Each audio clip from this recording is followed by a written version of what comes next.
syukur mari kita panjatkan ke Allah yang Maha Ghafur, yang mana Ia telah memberikan kita beribu-ribu kenikmatan dan kesehatan hingga bisa kumpul di tempat yang insyaallah berkah ini. Amin.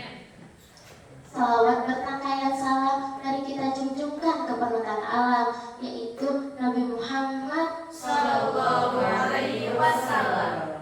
Perkenalkan, saya Ipan Nisa, berdirinya saya di sini akan mempresentasikan tugas bahasa Indonesia yang berjudul tes laporan percobaan. Apakah kalian tahu apa itu tes laporan percobaan? Maka berdirinya saya di sini akan menjelaskan tes laporan percobaan. Oke, next. Pengertian tes laporan percobaan. Tes laporan percobaan adalah tes yang berisi penjelasan hasil dari suatu percobaan yang telah dilakukan secara sistematis dan terstruktur. Jadi, tes laporan percobaan adalah tes yang berisi penjelasan hasil dari suatu percobaan dengan rinci dan teratur. Apa kalian sudah paham? Oke, next. Tujuan tes laporan percobaan. Ke-1, menyampaikan hasil percobaan dengan jelas dan lengkap. Jadi, menyampaikan hasil percobaan kepada pembaca atau pendengar dengan jelas dan rinci agar si pendengar dan pembaca paham apa yang kita jelaskan. Kedua, membuktikan suatu teori atau hipotesis. Jadi, membuktikan suatu dugaan apa yang kita teliti kebenarannya. Ketiga, menjadi dokumentasi kegiatan yang dipelajari ulang. Jadi, mendokumentasikan atau mempelajari lebih dalam hasil percobaan. Apakah kalian sudah paham? Oke, kita next. Ciri-ciri teks laporan percobaan. Ke-1, ditulis secara sistematis dan teratur. Jadi ditulis secara teratur dan rinci agar si pendengar dan pembaca mengerti apa yang kita jelaskan.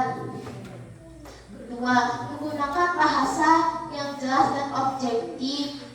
Jadi menggunakan bahasa yang si pendengar dan pembaca ketahui dan menggunakan bahasa yang si pendengar dan pembaca pahami. Dan objektif yaitu fakta atau nyata percobaannya. 3, mengandung fakta dan data hasil percobaan. Jadi mengandung fakta atau nyata hasil percobaan yang kita teliti. 4, menggunakan istilah ilmiah jika diperlukan. Jadi menggunakan istilah ilmu jika diperlukan dalam percobaan. 5, disusun dengan format tertentu. Jadi disusun dengan format atau baik. Apakah kalian sudah paham? Sudah. Oke, kita next. Struktur teks laporan percobaan. Bagian atau penjelasan. Jadi bagian adalah penjelasan dari hasil percobaan yang kita teliti. Judul, nama percobaan yang kita teliti. Judul yaitu nama percobaan yang ingin kita teliti. 3, tujuan atau apa yang ingin dicapai dari percobaan. Jadi tujuan adalah apa yang ingin dicapai dari hasil percobaan yang kita teliti. 4, alat dan bahan. Daftar alat dan bahan yang ingin digunakan. Jadi alat dan bahan yang ingin digunakan ketika kita uji coba. 5, langkah kerja. Urutan cara melakukan percobaan dan menjelaskan urutan dari awal sampai akhir. Hasil percobaan, data data dan pengamatan hasil percobaan yang kita teliti. Kesimpulan adalah ringkasan hasil penelitian kita. Apa kalian paham? Coba jelasin. Kasih contoh yang spesifik yang sudah dipahami dari judul sampai kesimpulan. Mau membuat apa yang pernah kita buat ya? Yang pernah kita buat ada judulnya, tujuannya, alat perintahan, hasil percobaan dan kesimpulan. Waktu itu kita pernah bikin sistik. Ada sistik yang panjang, ada sistik yang kotak. Berarti judulnya apa? Percobaan membuat sistik. Oke, tujuannya untuk apa? Tujuannya untuk Tujuan membuat sistik? Untuk apa tadi? Membuat sesuatu hal yang baru. Ada baru karena sistiknya dicampur dengan wortel. Sistik wortel. Tujuannya membuat hal yang baru. ya membuat hal yang baru. Alat-alatnya apa saja? Alat dulu. Alatnya apa saja? Baskom, Terus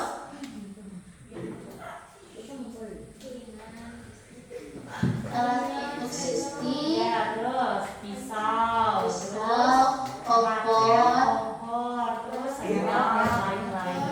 Bahannya apa? terigu, wortel, mentega, air. Terus nah, perbedaan rasa. Oke, udah di tiga judul udah, tujuan udah, alat udah. Langkah kerjanya kayak gimana? Tata caranya, step by stepnya. Yang pertama, siapin apa dulu? Siapin wadah, Terus dimasukin apa namanya? terigu, Terus disatuin dengan wortel, mentega, penyedap rasa, dan air. air dan garam. Terus udah jadi. Hasil percobaan pertama gimana hasilnya?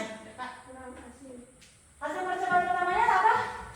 Yang pertama kurang asin, jadi diasinin lagi. Yang pertama si bentuknya kayak gimana? Kenapa kita pakai yang panjang? Buat yang kedua. Dikenakan Mesinnya rusak kan? Mesinnya rusak, nggak bisa ngegulung dengan yang besar. Akhirnya karena kita udah coba yang kecil-kecil, kita mencoba dengan percobaan yang kedua. Percobaan yang kedua bentuknya kayak gimana? Kotak. Menurut kalian perbedaan dari rasa dulu, dari rasa yang tadi pertama sama yang kedua, bedanya apa? pertama kurang asin, Kurang asin, yang kedua asin, asin. rasa Pas, itu dari segi rasa. Dari teksturnya, yang pertama gimana? Pros. Kenapa bisa pros ya? Karena mengandung mentega. Yang kedua apa? Perbedaan teksturnya. keras, Kenapa keras? mentega, Karena kurang mentega dan memang ketipisannya itu beda. Kalau yang pertama tipisnya di 3, kalau yang kedua tipisnya di 4. Tebal. Nah, dari hasil percobaannya kalian lebih milih yang mana? Kalau yang kedua, kenapa bukannya tadi keras? karena pas rasa, Pas rasanya, tapi nanti tinggal di tekstur kita perubah.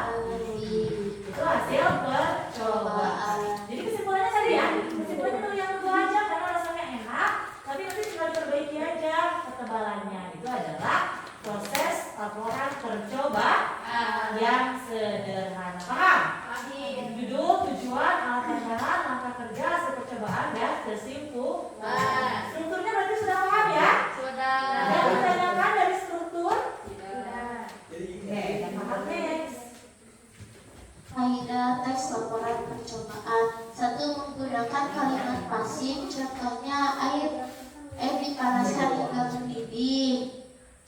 Menggunakan kalimat pasif yaitu subjektif dengan kalimat tindakan. 2. Menggunakan kata kerja materia itu melakukan, mengamati, dan mencampur. Jadi menggunakan kata kerja materia itu meliputi hasil percobaan. 3. Menggunakan kalimat kronologis itu pertama, setelah itu kemudian.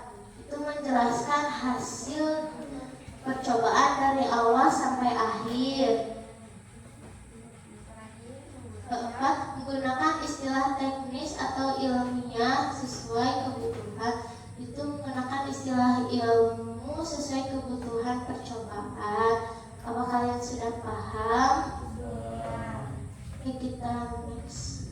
Contoh percobaan.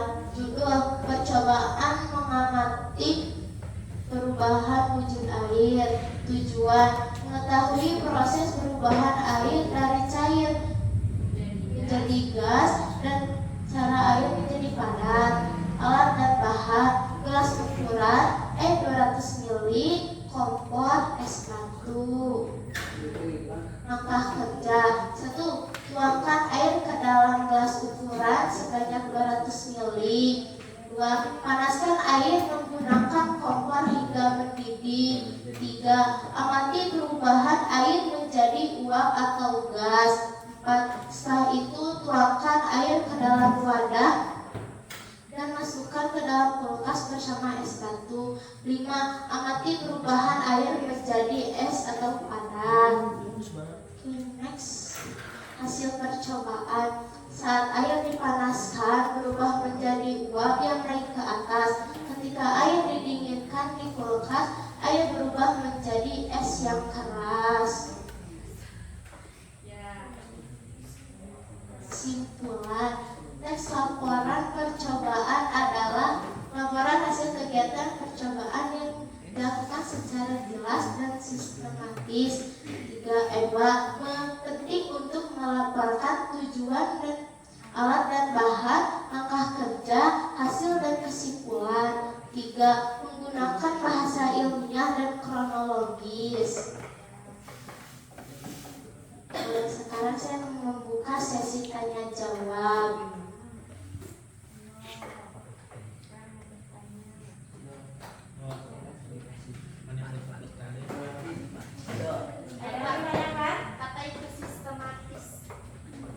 Sistematis yaitu teratur atau rinci.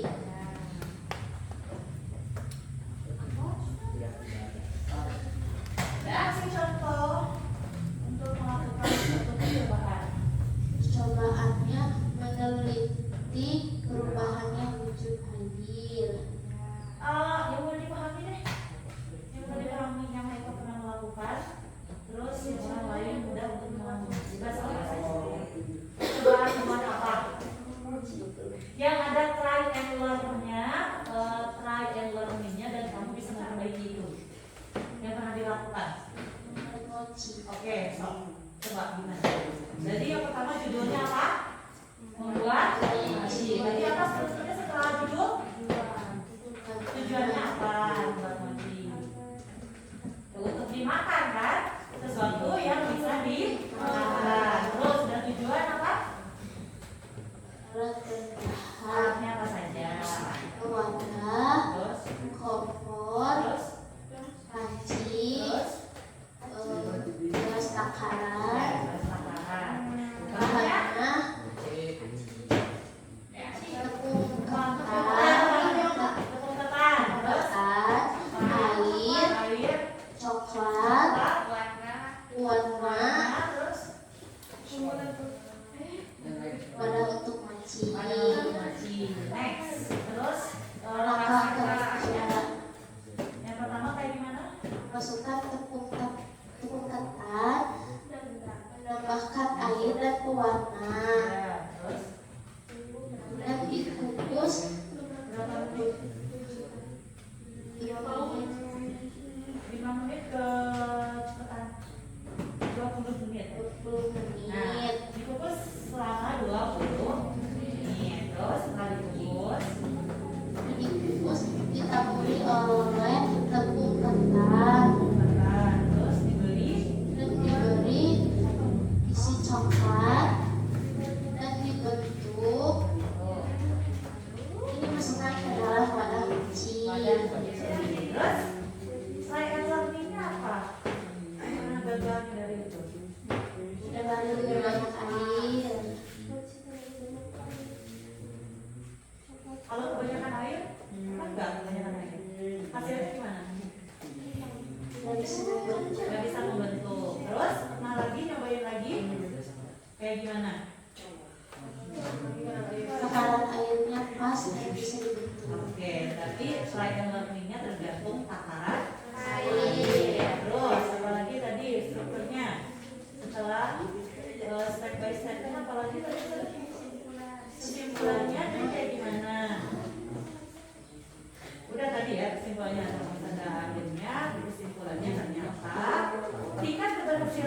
buat nyuci itu tergantung Makanan takaran air. Baik tuh? Ada yang mau ditanyakan lagi? Ini kasih contohnya ya, tadi teks percobaannya seperti apa. Boleh itu makanan, boleh pelajaran, boleh apapun ya kalau untuk percobaan. Hanya penting kalian coba sendiri, bukan kalian ngarang-ngarang. Kalau kalian ngarang-ngarang itu namanya karangan, bukan teks percobaan. Membuat ini termasuk